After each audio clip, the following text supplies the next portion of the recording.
A millionaire's wife was attacked by a stranger, but was fortunately saved by a homeless boy.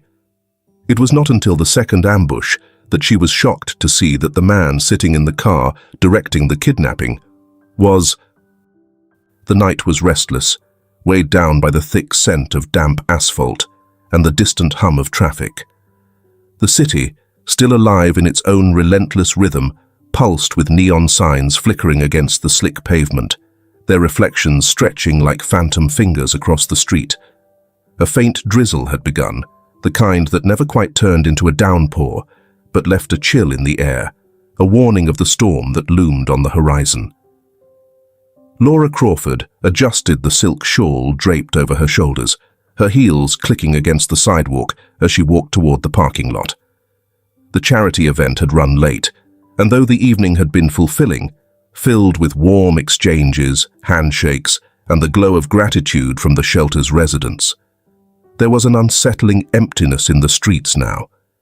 She had felt it 2 blocks ago, a quiet pressure at her back, the prickling awareness that comes when one is being watched. Another set of footsteps, light, deliberate, not hurried, but not casual either. She kept walking, her pulse quickening. Rationality told her it could be anyone, but instinct tightened her grip on her clutch. She turned a corner sharply, hoping to shake the feeling, but as she passed an alley, shadows moved where there should have been none. A hand shot out. She barely had time to gasp before a rough grip latched onto her arm, yanking her off balance. "Keep quiet, lady," a voice rasped near her ear. "Make this easy for yourself." Laura's breath caught in her throat as another figure emerged, then another. The alley swallowed them whole, its darkness thick, concealing. "What do you want?" she managed, her voice controlled despite the panic clawing at her chest. "Just a little trip," the first man sneered, tightening his hold. "Someone wants to have a chat with you." Laura struggled, twisting in his grip, but a second man blocked her way. The realization hit her like ice down her spine. This wasn't random. This wasn't a mugging. They had been waiting for her. Then, chaos. A loud clatter as something toppled nearby, followed by the blur of a figure darting past. "Hey!" One of the men turned, but before he could react, a small frame, fast, wiry, rushed in and struck him hard in the side with what looked like a piece of broken pipe. The man cursed, doubling over. "Run, lady!"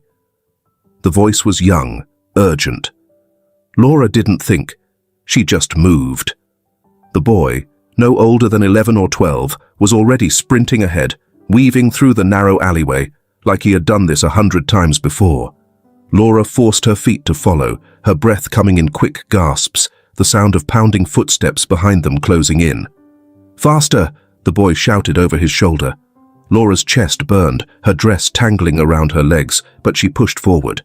They burst out onto the main street, the glare of streetlights momentarily blinding.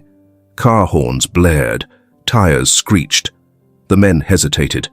Too much exposure, too many eyes. Then, as suddenly as it had begun, the chase ended. The boy pulled her into the shelter of a recessed doorway, pressing his back against the cold bricks, chest heaving. Laura braced her hands against her knees, gulping air. "Who? What?" She swallowed, looking at him. He was small, too small for the kind of courage he had just displayed, his frame swallowed by an oversized hoodie, his face sharp with hunger and wariness. "You're welcome," he muttered, tucking the pipe into his waistband. She straightened, running a shaking hand through her hair. You saved me." The boy scoffed. "Didn't do it for you. Just don't like creeps messing up my street." She studied him in the flickering light. Too young to be this hardened. Too calm after what had just happened. "Where are your parents?" A dry laugh. "Lady, you think kids like me got parents?" Her stomach twisted. "What's your name?" He hesitated. "Lucas." The rain, which had been a mere drizzle, suddenly thickened, drops pattering against the pavement, soaking into his already worn clothes. "Lucas," she repeated, watching the way he shifted, already preparing to disappear into the city's folds. Lightning cracked in the distance. A storm was coming. She exhaled. "Come with me." Lucas looked up, suspicion flaring in his eyes. "What? You can't stay out here, not in this storm." His brows furrowed. "You some kind of rich lady, huh? Think you can just pick up strays?" She didn't answer right away. Instead, she glanced up at the sky, feeling the electricity in the air, the way the wind had shifted. She wasn't going to let him walk away into that. "One night. That's all," she said. "You saved me. Let me return the favor." Lucas hesitated, glancing at the rain now coming down in thick sheets. He could refuse. He had done just fine on his own before. But as another roll of thunder echoed through the streets, he sighed and shoved his hands into his pockets. "One night," he muttered. Laura nodded. "One night." But neither of them knew, as they disappeared into the misty streets, that fate had already decided otherwise. The rain had turned into a steady hum, drumming softly against the large windows of the Crawford estate. Beyond the sprawling gardens, the city lights flickered through the mist like distant beacons. But inside, the warmth of the grand foyer held a different kind of tension, one that had nothing to do with the weather. Nathan Crawford stood near the staircase, his tie slightly loosened from the long day, a glass of scotch in his hand, the amber liquid catching the chandelier's glow. He looked up at the clock on the wall, thinking to himself that Laura's charity event ended really late today. It was starting to rain, and she was coming home so late, making him uneasy. Nathan had been about to retire to his study, to pick up the phone and call his wife when the heavy front doors creaked open, revealing Laura, soaked from the rain, her hair clinging to her face, her expression unreadable. And behind her, a boy. Nathan's gaze settled on the stranger, his sharp instincts cataloguing details within seconds. The oversized hoodie, the wary eyes, the way the boy's fingers twitched as if resisting the urge to bolt. A street kid, a drenched, half-starved stray, standing on his imported Persian rug. "Laura?"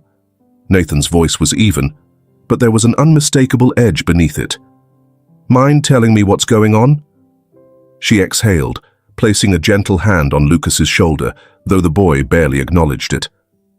"This is Lucas. He helped me tonight." Nathan's brow inched upward as he glanced at the boy again. Lucas shifted under his scrutiny, but held his ground, jaw clenched, his stance defiant, despite his obvious exhaustion. "He helped you?" Nathan repeated, setting his glass down on the side table. "And now he's here?" Laura brushed damp strands of hair from her face, stepping forward. "I was attacked." Nathan's fingers curled subtly, the only sign of emotion he allowed to slip through. She continued, voice steadier now. "A group of men tried to grab me. Lucas distracted them. She hesitated, knowing how absurd it might sound, how unlikely. "He saved me, Nathan." Nathan inhaled slowly. The air shifted between them, thick with unspoken concern. His gaze flickered to Lucas again. The boy remained silent, his posture guarded, but something in his eyes, a quiet storm of distrust and weariness, made Nathan pause. The housekeeper, Mrs. Holloway, who had been watching from the hallway, finally stepped forward with practiced grace. In her hands was a folded towel, neatly placed over her arm. She extended it toward the boy. Lucas hesitated. It was almost imperceptible, the way his fingers hovered before grasping the fabric, the way his eyes darted to her face, searching for something he didn't quite believe in yet. Kindness. Nathan noticed. He stepped forward, stopping a few feet away. "You have a place to go?" Lucas didn't answer right away. Instead, he glanced toward the rain-streaked windows, as if the streets outside might call him back at any moment. Then, finally, he muttered, "I'm fine." Nathan's lips pressed into a thin line. The way Lucas said it, without conviction, without expectation, told him everything he needed to know. Laura sighed. "Nathan, just for tonight." A pause. Then his jaw tightened slightly, but he gave a small nod. "Fine. One night." Lucas didn't react much, just shifted his weight and looked toward the wide staircase, already calculating the quickest way out if needed. Mrs. Holloway guided him upstairs while Laura lingered, her gaze still locked with Nathan's. "Do you really think this is wise?" he asked, his voice quieter now that the boy was gone. Laura's expression softened, but her words were firm. "I think we owe him at least this much." Nathan sighed, rubbing a hand over his face. He didn't like unexpected variables, didn't like bringing the unknown into their controlled, calculated life. But he trusted Laura, and she wasn't the type to let go of something once she'd decided on it. So, for tonight, the boy would stay. Upstairs, in the guest room. The room was too quiet. Lucas sat on the edge of the bed staring at the walls, too pristine, too perfect. The sheets beneath his fingertips felt foreign, as if he might sink into them and disappear. For years, he had curled up under bridges, in alleyways, in stairwells where the city's heartbeat was constant, where the hum of danger never truly faded.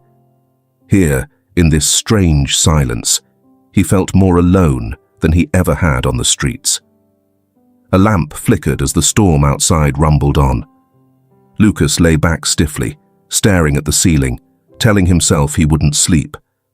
That coming morning, he'd be out of here. But exhaustion was a cruel thing, and despite himself, despite every instinct screaming at him to stay alert, his eyes drifted shut. For the first time in years, he slept in a bed. The smell of bacon and fresh bread drifted through the house, winding its way up the grand staircase and slipping beneath the door of the guest room. Lucas stirred, his body slow to wake, instinctively curling tighter against the blanket, before the unfamiliar scent pulled him fully into consciousness. His stomach twisted, a dull, aching hunger gnawing at him, a sensation he knew all too well. For a moment, he forgot where he was. The warmth, the softness of the bed, the distant muffled sounds of clinking dishes and quiet morning conversation. None of it belonged to him. Then it hit him. The house, the Crawfords. Last night. Lucas sat up fast, heart hammering. The walls of the room were too pristine, the sheets too clean, and for a split second, he wondered if the past 12 hours had been a dream. But the slight dampness in his clothes, the subtle scent of rain still lingering on his skin, and the faint trace of an unfamiliar perfume, Laura's perfume, told him otherwise. Downstairs, Laura stood in the kitchen, stirring cream into her coffee, her expression light as she spoke with Mrs. Holloway. The older woman moved with practiced efficiency, plating food with the quiet competence of someone who had worked in the estate for years. "Your husband was up early," she remarked, handing Laura a plate of toast. Laura hummed, taking a slow sip. "That's not unusual, but I think last night unsettled him more than he let on." Mrs. Holloway glanced toward the staircase. "And the boy?" Laura's lips curved slightly. "Still asleep, I assume.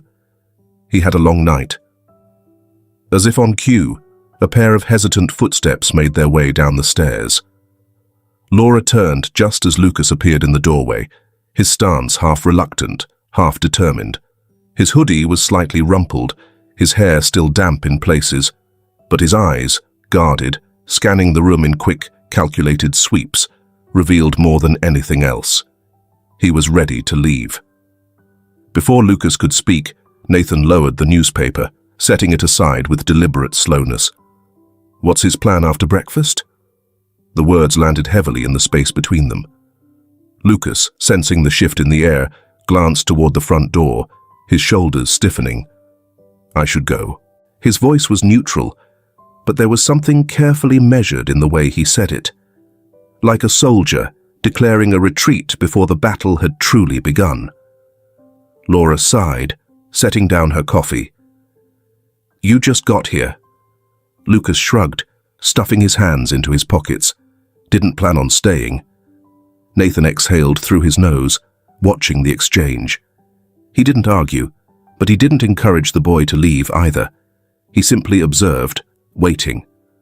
Laura, however, wasn't having it. "You haven't even eaten," she pointed out, nodding toward the breakfast table.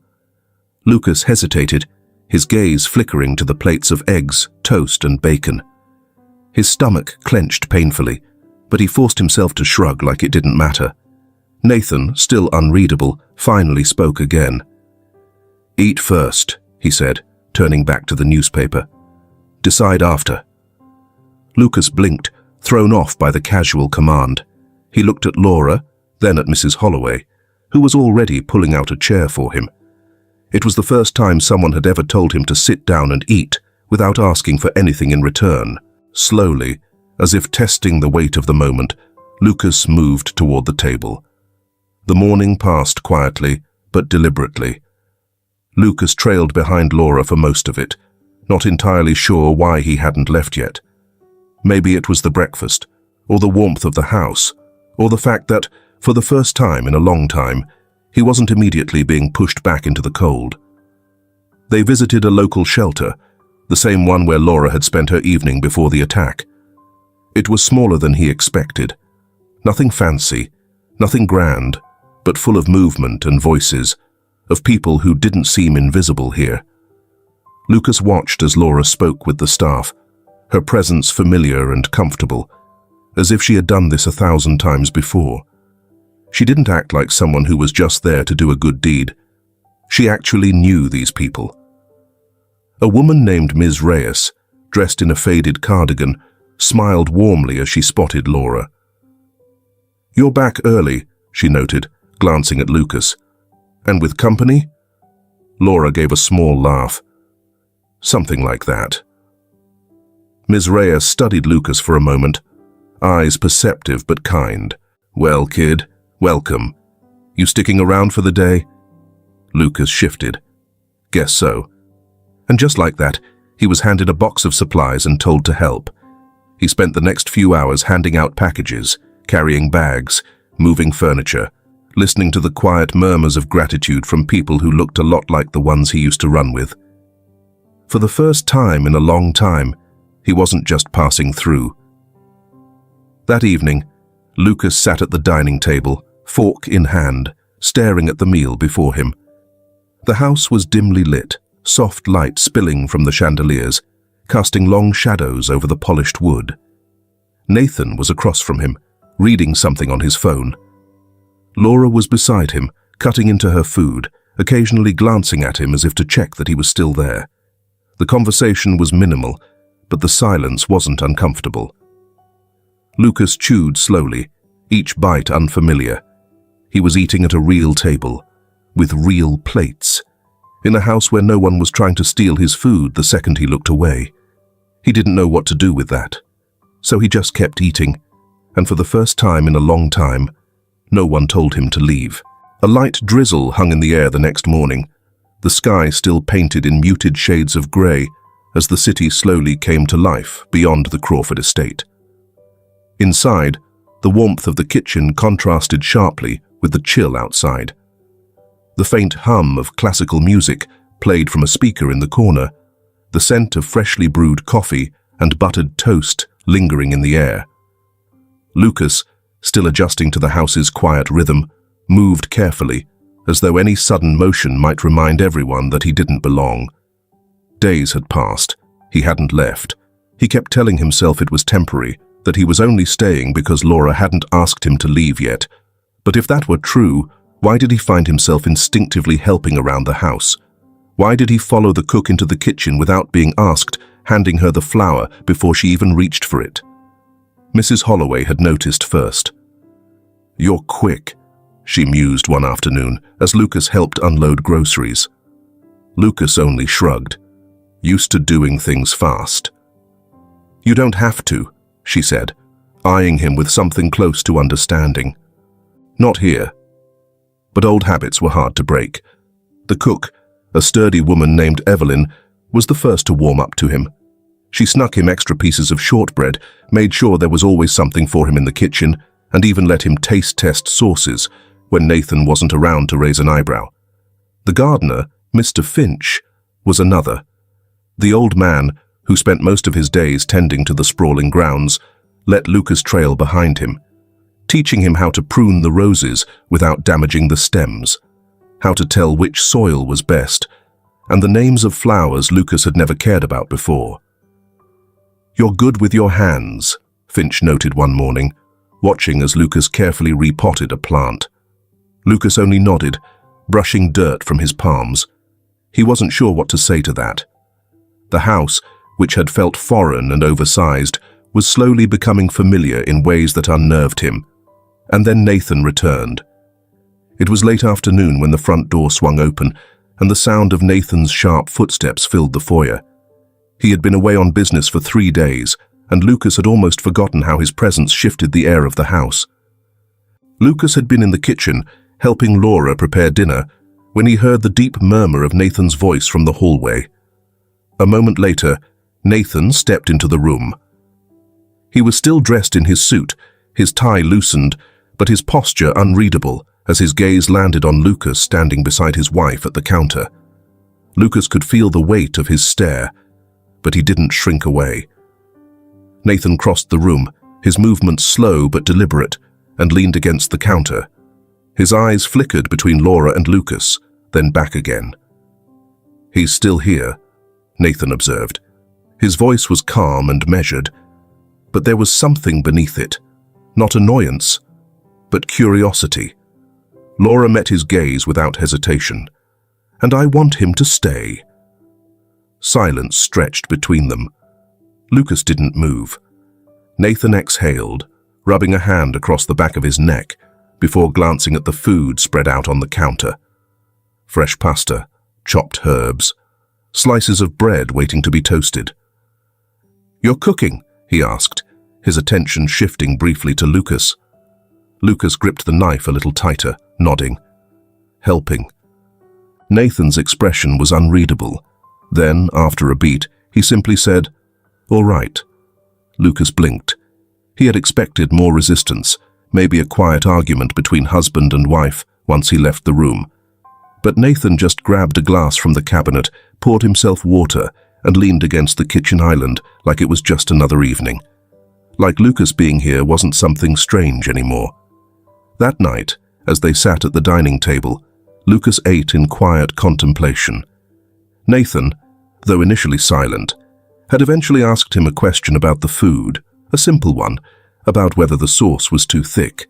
It wasn't a direct invitation into conversation, but it was something.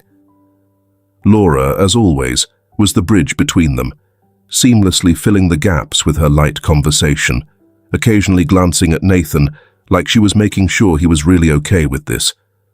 Lucas didn't speak much, but for the first time, he didn't feel like he had to. And when dinner ended, and Nathan didn't remind him that this was temporary, something unfamiliar settled in Lucas's chest. Hope, flickering, small. But there, the city stirred beneath the soft haze of morning, the first tendrils of sunlight stretching over the rooftops. Inside the Crawford estate, the day unfolded in a slow, unhurried rhythm, the kind that still felt foreign to Lucas, who had spent most of his life in the constant motion of the streets. He had started moving before dawn, slipping downstairs without much thought, drawn by the quiet hum of the house before it fully woke. It had become a habit, helping Mrs. Holloway set the table, fetching ingredients for Evelyn in the kitchen, trailing after Mr. Finch in the garden. No one had asked him to, but no one had stopped him either.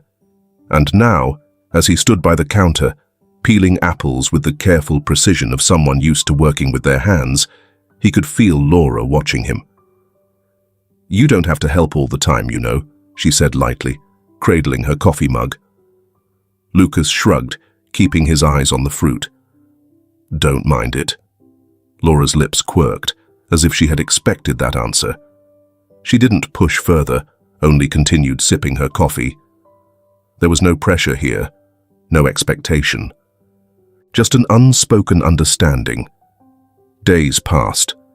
Lucas had fallen into step with Laura's routine, moving through her world with the kind of quiet presence that felt more natural than planned. He carried shopping bags, handed out supplies at the shelter, and walked beside her when she visited places that Nathan never seemed to go, small community centers, old bookstores, cafes where the owners greeted her like an old friend. It was different from what he had expected, not just charity, but connection. She didn't talk at people. She listened. She knew the names of the old woman who ran the bakery on 12th Street, the man who sold flowers outside the train station, the kid behind the counter at the convenience store who always packed her change in neat little envelopes. Lucas didn't realize how much he had been paying attention until one afternoon, when they were walking back from the farmer's market. "You forgot the tomatoes," he muttered, shifting the bag in his arms. Laura blinked, then laughed. "I did, didn't I?" She glanced at him, something amused, and maybe a little proud, flickering in her expression. Lucas looked away, feigning indifference. But the next time they went shopping, she let him hold the list. Nathan, for the most part, remained a quiet observer. He never commented when Lucas poured his coffee without being asked, or when he lingered in the study, thumbing through the old books on the shelves. He didn't say anything when he found Lucas in the kitchen late at night, helping Evelyn prep ingredients for the next day's meals. But Lucas could feel his presence, always watching. Not in suspicion, not anymore, but in something else, something unreadable. Then, one afternoon, it happened. They had been walking through the garden, Laura moving at her usual unhurried pace. Lucas, a few steps behind, was listening to her talk about a book she had been meaning to reread, something about second chances and missed moments. Then, without warning, she stumbled. It wasn't dramatic, just a sudden, unexpected misstep. But Lucas reacted without thinking. His hand shot out, steadying her before she could fall, fingers curling instinctively around her wrist. Laura inhaled sharply, blinking in surprise. Before she could finish, another set of hands was there. Nathan. He had moved fast, too fast for someone who had been standing across the yard just moments before. His grip on Laura's arm was firm, steady, but his expression had shifted. Something tense, concerned, flickering in his usually composed features. Laura smiled, squeezing his hand before he could say anything. "I'm fine." Nathan's gaze didn't leave her. Lucas stepped back, clearing his throat, suddenly aware of how easily Nathan had moved past him, how his first instinct had been to catch her himself. Then Laura exhaled, rubbing a hand over her temple. "Maybe I should sit for a minute." She was pale. Lucas noticed it first. Nathan noticed it second, and by the time she had agreed to rest, the unease in the air had thickened. The doctor came later that evening. Lucas lingered in the hallway, listening to the quiet hum of conversation from behind the closed doors. Mrs. Holloway passed by, pausing briefly when she saw him. She didn't send him away, just gave him a look that told him he wasn't the only one waiting. When the door finally opened, Laura was smiling, and Nathan looked shaken in a way Lucas had never seen before. "We're having a baby," Laura announced. It took a second for the words to land. Lucas stared at her, then at Nathan, then back again. And then, before he could stop himself, he grinned. A real grin, wide and unguarded. That's good," he said, breathless. "That's really good." He wasn't sure why it mattered so much, but it did. And when Nathan finally turned to look at him, something in the man's expression softened. Not entirely, but just enough. For the first time, Nathan saw what Laura had seen from the beginning. Lucas fit, even if none of them had expected him to. The evening air hung heavy with the remnants of the afternoon sun, the sky painted in hues of deep purple and burnt orange as the last traces of daylight bled into the horizon. The city had settled into its usual rhythm, cars rolling lazily down streets, neon lights flickering on one by one, conversations spilling from open shop fronts.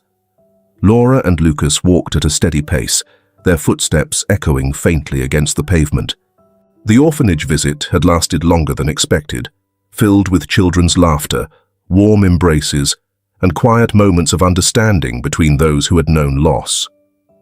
Lucas had spent most of the afternoon observing, hesitating at the edges, but by the time they were leaving, he had found himself in the middle of things, passing out books, fixing a broken latch, even letting a few of the younger kids tug at his sleeves without protest.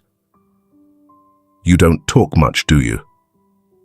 A little girl with freckles and missing front teeth had asked him. Lucas had shrugged. "Not if I don't have to." She had nodded, as if that made perfect sense. Now, walking back toward where Nathan's car was supposed to pick them up, Lucas stole a glance at Laura. She looked peaceful, her hand absently resting against her stomach. "You're different here," he said after a moment. Laura raised an eyebrow. "Different how?" Lucas hesitated, searching for the right words. "I don't know. Like you belong." She smiled at that, her fingers grazing the fabric of her dress. "Maybe I do." Lucas understood. Some places felt right, as if they had always been waiting for you. But then, the air shifted, a low rumble, tires rolling over asphalt. Lucas's back straightened instinctively. A van pulled up beside them, slow and deliberate. Laura faltered mid-step. The sound of the city faded into the background. The only thing Lucas could hear now was the quiet hum of the engine and the faint pulse in his own ears. He didn't move, but his body coiled like a wire pulled too tight. Something was wrong. Laura must have felt it too, because her grip on the grocery bag tightened just slightly. She started to step back, pulling Lucas with her. The van's doors slid open before she could react. Men spilled out, moving fast, too fast for this to be random. Lucas barely had time to register the blur of dark clothing, the dull gleam of metal at someone's hip, and the way they advanced with precise, practiced movements. Laura inhaled sharply. Her first instinct was not to run, not to fight, but to shield. One hand flew protectively over her stomach, the other reaching for Lucas. And then, her breath caught in her throat. Because inside the van, just beyond the shadows, through the slight tint of the window, she saw him. Nathan. She froze. For a split second, the entire world stilled. The face staring back at her was unmistakable. Sharp features, dark eyes, the hard-set expression she had seen countless times, the man she had trusted, the father of her unborn child. Nathan, sitting there, watching. Her mind screamed at her, telling her it wasn't possible, but her eyes refused to lie. Why? Why was he there? Why wasn't he stopping this? That single moment of hesitation cost her. A man lunged. Lucas saw it first. His body reacted before his mind could. He shoved himself in front of Laura, arms outstretched, a human shield between her and the oncoming threat. A heavy blow landed against his skull. The sound of impact was sickening, dull, and final. Lucas staggered, his vision exploding into white-hot bursts of light before everything tilted violently. His knees buckled, and before he could stop himself, he crumpled to the ground. Laura's scream split through the night. She dropped beside him, hands shaking as she reached for his motionless form. Her mind was frantic. Was he breathing? Was he conscious? Was he... She barely had time to process it before she looked up, wild-eyed, searching for the van, for the face that had shattered everything in a matter of seconds. But Nathan, if it was Nathan, was already gone. The doors slammed shut, tires screeched against pavement, and the van disappeared into the dark, swallowed by the city's endless sprawl. Laura gasped for breath, panic clawing at her throat. Lucas lay beside her, still, too still. Were you surprised by Nathan's appearance? If so, leave a comment banana in the comment section. Chaos swallowed the night. The street, once empty and quiet, was suddenly alive with movement. People rushed over, drawn by Laura's scream, their faces blurred by the mix of dim streetlights and raw panic. Someone was shouting for help. A man knelt beside Lucas, checking for a pulse. A woman pressed a trembling hand to her mouth, her eyes darting between the unconscious boy and Laura, who was sobbing, hands hovering over Lucas, but too afraid to touch him. "He's bleeding," someone muttered. A distant siren howled in the air, growing closer with every agonizing second. Laura couldn't think, couldn't breathe. Her entire body trembled as she clutched at Lucas's limp form, her own heart hammering as if trying to jump out of her chest and replace his failing one. "Stay with me," she whispered hoarsely, brushing his matted hair from his face. His skin was too cold, too pale. The ambulance arrived in a blur of flashing lights and sharp voices. Paramedics moved fast, lifting Lucas onto a stretcher with practiced efficiency. One of them, a woman with sharp eyes and a steady voice, placed a reassuring hand on Laura's shoulder. "Are you hurt, ma'am?" Laura shook her head violently. No, but he saved me. He took the hit. I don't know how bad it is. We'll take care of him," the paramedic promised, but Laura could see the concern in her eyes. She climbed into the ambulance without thinking. She wasn't leaving Lucas. Not for a second. As the doors slammed shut behind her, Laura forced herself to push the terror down, to focus on the rhythmic beeping of the monitors, the rise and fall of Lucas's chest, no matter how shallow it seemed. But no matter how hard she tried, she couldn't shake the image that haunted her. Nathan, sitting in that van, watching. The hospital waiting room was unbearably bright. The sharp scent of antiseptic clung to the air, sterile and suffocating. The hum of fluorescent lights buzzed overhead, their cold glow casting elongated shadows against the pale hospital walls. The waiting room was nearly empty, save for the occasional nurse passing through and the distant murmur of hushed conversations from down the hall. Laura sat on the edge of the chair, her knuckles white as she clenched the fabric of her dress in her fists. Her heart was still pounding, her ears still ringing from the chaos of the night. Lucas was still unconscious. That thought alone sent another wave of nausea rolling through her. Her hands trembled as she wiped at the dried tear streaks on her cheeks. She didn't know how long she had been sitting there, staring at the double doors leading to the emergency wing. Time felt suspended, stretched impossibly thin between the moment Lucas hit the ground and the moment the doctors whisked him away. The doors swung open. Laura shot to her feet at the sight of Nathan, breathless, disheveled, his tie undone, his hair slightly out of place, as if he had been running. His eyes searched the room frantically before they landed on her. Relief flickered across his face. "Laura!" The slap came before she even realized she had moved. The sound of it cracked through the waiting room, sharp and sudden, freezing everything in place. Nathan's head snapped to the side, his jaw tightening. A deep silence settled between them. "You tried to kill me." Her voice was low, shaking, filled with something raw and venomous, hurt, fury, betrayal. Nathan blinked, his expression shifting from shock to confusion. His breath hitched slightly, as if he had just been struck by something far worse than the slap itself. "What?" His voice was hoarse, disbelieving. Laura's nails dug into her palms. "Don't lie to me," she spat. "I saw you, in that van." Nathan's brows furrowed, and then, for the first time in years, his composure cracked. "What the hell are you talking about?" She let out a hollow laugh, but it came out more like a sob. "Don't do that. Don't act like you don't know."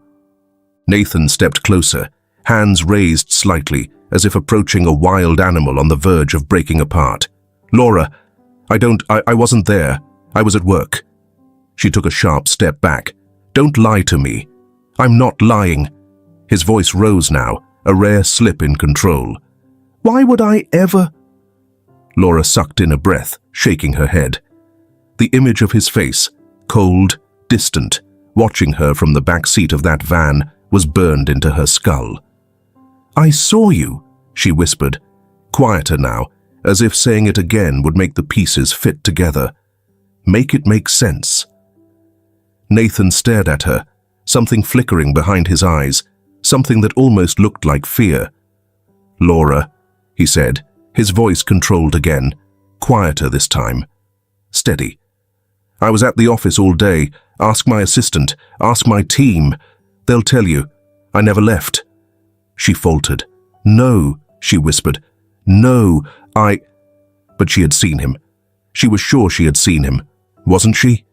Her breath came in uneven gasps, her mind reeling as doubt, a thin, treacherous sliver of doubt, began to creep in. Nathan reached for her hand, and she flinched. His expression twisted briefly before he pulled back. "I would never hurt you," he said, voice low, almost desperate now. "Never." Laura wanted to believe him. God, she wanted to believe him. But the image of his face in that van, unfeeling, detached, watching as men lunged for her as Lucas collapsed to the ground, refused to let her go. So she said nothing. And in the silence, Nathan realized something. For the first time since he had met her, since he had fallen in love with her, Laura was afraid of him. Nathan had always considered himself a man of logic, someone who operated with calculated decisions rather than impulsive emotion. But as he stood in that too-bright hospital hallway, watching the way Laura refused to meet his gaze, feeling the phantom sting of her slap still burning on his cheek, he realized that nothing in his life had ever prepared him for this, for the way she looked at him now, with fear. The weight of her accusation sat between them, thick and suffocating. She thought he had tried to kill her, and he had no way to prove otherwise. Nathan exhaled slowly, forcing his mind into focus. If there was one thing he knew, one thing he had always known, it was that he had never, would never, hurt Laura. But someone had. Someone with his face. A chilling sensation crept down his spine, old memories stirring from the depths of his mind. There was only one explanation. He closed his eyes briefly, then reopened them, meeting Laura's gaze. His voice, when he spoke, was quiet and steady. "There's something I need to tell you." They sat in the hospital's empty lounge, the soft murmur of nurses in the background.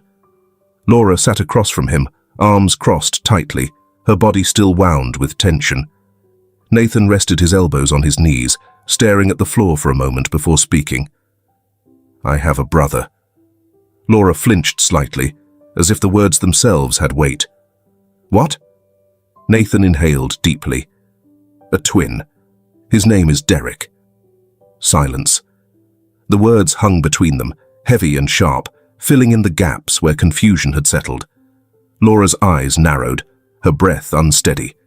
"You—" She shook her head, her fingers gripping the edge of her coat. "You never told me you had a brother." Nathan lifted his gaze. "Because he doesn't exist anymore. Not to me." Laura said nothing, her expression unreadable. Nathan ran a hand over his face, the memories surfacing like ghosts long buried. "Derek and I," he exhaled, forcing the words out. "We were nothing alike. Even when we were kids, he always had this darkness in him. Reckless, entitled, dangerous." He hesitated before continuing. "My father knew it too. That's why, even though Derek was the oldest, by only a few minutes, he chose me as his successor instead. He cut Derek out, disowned him completely." Laura's breath hitched slightly. Nathan's voice hardened. "When my father died, I inherited everything. Derek got nothing. My father didn't want to consider him his son. He didn't want to admit that he raised a cruel and despotic person. He disappeared after that. I never looked for him, never thought he'd come back." His eyes flickered to Laura, his jaw tightening. "But he has." Laura's hands clenched into fists. "And you think it was him, in the van?" Nathan nodded slowly. "It makes sense. If you saw someone who looked exactly like me—" He exhaled, his voice dark. "Then it had to be Derek." A slow, suffocating dread settled over the room. Laura sat motionless, staring at Nathan as if seeing him for the first time. The anger she had clung to for the past few hours wavered, replaced by something colder, sharper. "Nathan," she said quietly, carefully. "If that was Derek—" She didn't finish. She didn't have to. Nathan straightened. "Then he's after you." Laura swallowed, her fingers trembling slightly as she pressed a hand over her stomach, over their child. Nathan saw the motion, his body tensed. "He wants to destroy me," he said, his voice controlled but dangerous now. "And he knows the best way to do that is through you. Through their family." A sick realization hit him.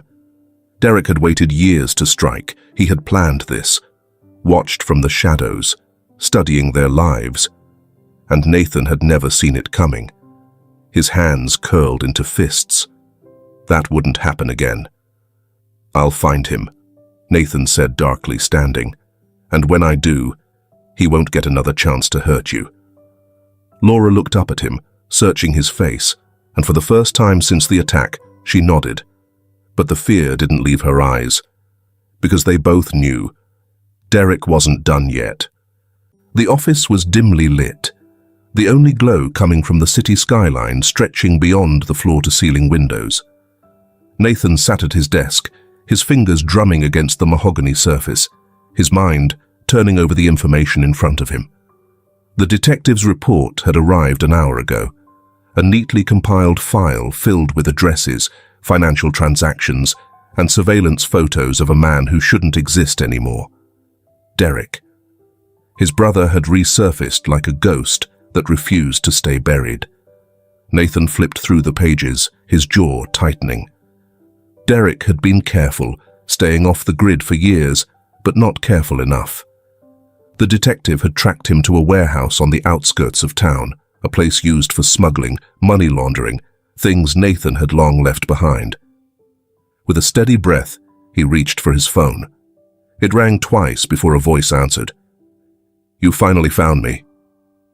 Nathan's grip on the receiver tightened. "Meet me." A pause. Then a dark chuckle. "Missed me, brother." Nathan's voice was steel. "Tomorrow, midnight, just us." Derek exhaled, amused. "See you soon." The line went dead. Nathan placed the phone down, his expression unreadable. Tomorrow, it would end, one way or another. The warehouse smelled of rust and damp cement, its towering metal beams casting jagged shadows under the dim industrial lights. The air inside was thick, too still, too expectant, like something waiting to snap. Nathan stepped forward, his shoes echoing against the concrete. Ahead of him stood Derek, his brother, his mirror image. Except, not quite. Derek's face bore the same sharp angles, the same piercing eyes, the same jawline that had made people mistake them for one another as children. But there was something in the way he carried himself, a looseness to his stance, a reckless grin curling at the edges of his mouth. Nathan had always been in control. Derek had always been chaos. And tonight, chaos had called him here. Nathan kept his expression cold. He did not let his emotions show, even as he took in the sight of his brother for the first time in over a decade. "You've been busy," Nathan said finally. His voice was even, calculated. He refused to give Derek the satisfaction of his anger. Derek laughed, a low, unhurried sound, filled with amusement and something darker beneath it. "You have no idea," Derek murmured, stepping forward, his boots scuffing against the ground. Around him, figures moved in the shadows, hired thugs, muscle, men who didn't ask questions as long as they were paid. Nathan's gaze flicked over them once, then returned to his brother. "Tell me," Nathan said, his voice cold steel. "Why now? Why come back after all these years?" Derek's eyes glinted with something sharp, something almost feral. "Because you took everything from me," he said simply, like it was the most obvious truth in the world. Nathan's jaw tightened. "I didn't take anything. You lost it." That grin again. Mocking. Cruel. Is that what you tell yourself? That I lost? That our dear father just happened to choose you, and I just happened to be left in the dirt? Derek's voice hardened, his amusement fading. You didn't win, Nathan. You were handed everything. And what did I get? He took another step forward. Nathan didn't move. I got nothing, Derek seethed. No inheritance, no name, no place, no family. His lips curled. You didn't even come looking for me, did you? Nathan's voice remained even. You made your choices. Derek let out a low breath, shaking his head. And now, I'm making new ones. Nathan's eyes narrowed. The meaning wasn't lost on him. You tried to kill my wife, he said quietly, dangerously. Derek's grin returned. Twice. He tilted his head. And that street brat of yours, he got in the way both times. Nathan's hands curled into fists. Derek saw it. He chuckled, enjoyed it. Do you know what it was like, Nathan? Derek continued, voice light but eyes dark. To watch from the sidelines, to see you build this perfect little life. He sneered.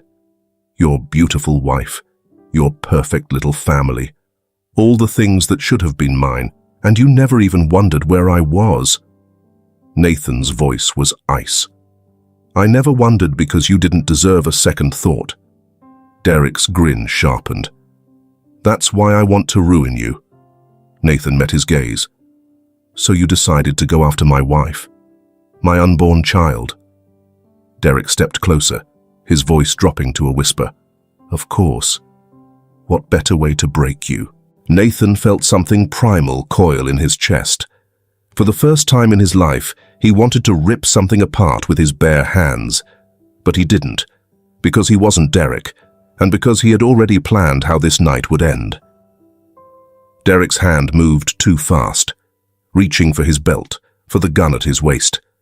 Nathan didn't flinch, didn't move. And then, the warehouse doors burst open. Floodlights cut through the darkness.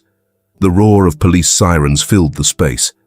Men in tactical gear swarmed in, weapons raised, voices sharp as they shouted commands. Derek barely had time to react. Nathan watched as his brother's eyes flickered with realization. You... Derek reached for his gun. Too late. Two officers tackled him from behind, knocking him to the ground. The gun clattered across the floor. Derek snarled, thrashing against them, but the handcuffs snapped into place around his wrists. Nathan stepped forward as Derek was hauled upright, breathing hard, his expression twisted in rage and disbelief. You tipped them off, Derek spat. Nathan's face remained impassive. You left me no choice. Derek's breath came in sharp bursts, his body still straining against the officers holding him. His eyes locked onto Nathan's, and for the first time that night, maybe for the first time in years, he looked desperate, like a man drowning. But then, the desperation was gone, and all that remained was hate. I will ruin you, Derek hissed. Nathan didn't flinch, didn't react, didn't give him the satisfaction. He just watched. Watched as his brother, the man who had once been his own flesh and blood, the man who had chosen revenge over redemption, was dragged away, swallowed by the flashing red and blue lights. And just like that, Derek was gone. The hospital room was unbearably still. The steady beep of the heart monitor was the only sound breaking the silence, its rhythm a lifeline tethering Lucas to the waking world. The sterile scent of antiseptic clung to the air, and outside the window, dawn was beginning to stretch over the city, painting the sky with soft hues of pale gold and muted lavender. But Laura barely noticed. She hadn't moved from her chair since the doctors had allowed her inside, hadn't eaten, hadn't slept. Her hand rested gently over Lucas's, her thumb tracing absent-minded circles over his bruised knuckles. His face was too pale against the stark white pillow, his breaths shallow, his body unnervingly still. Please wake up, she whispered. Her voice was hoarse, cracked from hours of crying, of pleading, of fear she had never known before. She squeezed his hand, as if her touch alone could pull him back from wherever he had drifted. A twitch. Laura froze. For a moment she thought she had imagined it, that her mind had conjured the movement out of sheer desperation. But then, his fingers curled slightly against hers. Her breath hitched. Lucas. His eyelids fluttered. Then, after what felt like an eternity, his dark eyes finally opened. Laura choked on a sob, pressing his hand against her forehead, her body sagging with relief. "You scared me," she breathed, laughing through her tears. "You scared me so badly." Lucas, still groggy, blinked at her. His lips parted slightly before curving into the faintest smirk. "Guess I'm harder to get rid of than you thought," he muttered. Laura let out a laugh, a sound half broken, half overwhelmed, her shoulders shaking as she wiped at the wetness on her cheeks. "Of course you are," she whispered, squeezing his hand. "Of course you are."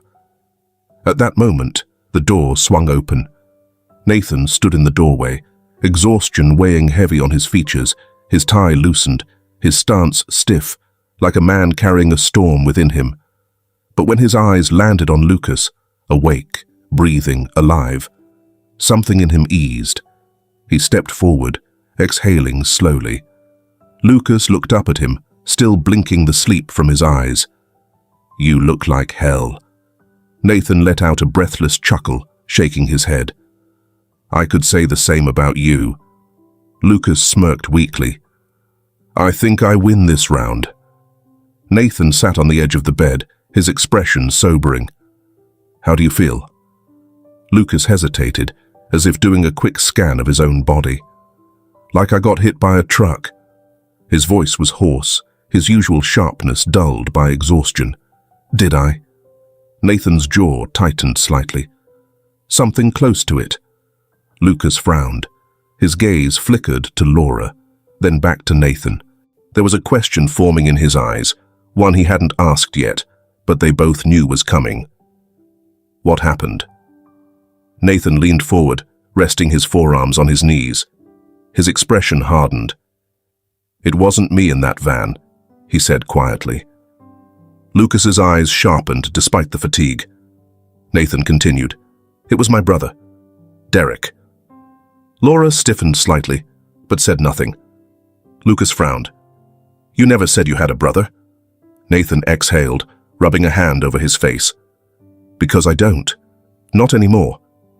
He hesitated, then told them everything. Told them about Derek, about their father's decision to cut him out, about the years of silence, of distance, of ignoring the possibility that Derek would ever return. And then he told them the rest. "He orchestrated both attacks," Nathan said, his voice cold, controlled. "He wanted to hurt Laura, wanted to take everything from me." Lucas's jaw clenched. Nathan studied him for a moment, then spoke softer this time. "You saved her life."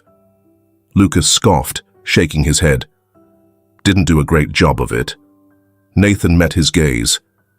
"You did more than you know." Silence settled between them, thick with unspoken weight. Finally, Lucas exhaled, leaning back against the pillows. His eyelids were already growing heavy again, but before sleep could take him, he muttered, "So where is he now?" Nathan's voice was quiet, but firm. "Gone." Lucas didn't press further. His body was already giving in to the exhaustion, his breaths evening out, the painkillers pulling him under. As his eyes closed once more, Laura brushed a hand over his forehead, pressing a gentle kiss to his temple. Nathan stood, stepping closer, watching the boy who had unexpectedly become part of their world. Then, softly, so quietly Laura almost didn't hear it, he murmured, "Thank you, Lucas." The Crawford estate had always been quiet, nestled on the outskirts of the city with its grand architecture and meticulously kept gardens. But now, something about the house felt different, warmer, livelier, as if a shift had taken place, one that none of them had expected, but all of them had embraced. For weeks, Lucas's recovery had dictated the pace of their lives. The once imposing mansion had transformed into a place of whispered conversations, careful steps, and the hushed urgency of doctors' visits. Laura had spent every moment she could at his bedside. Nathan had made fewer appearances at the office, and even Mrs. Holloway had made sure the house remained as peaceful as possible. But now, things were different. Lucas was getting better. And for the first time, he wasn't just healing.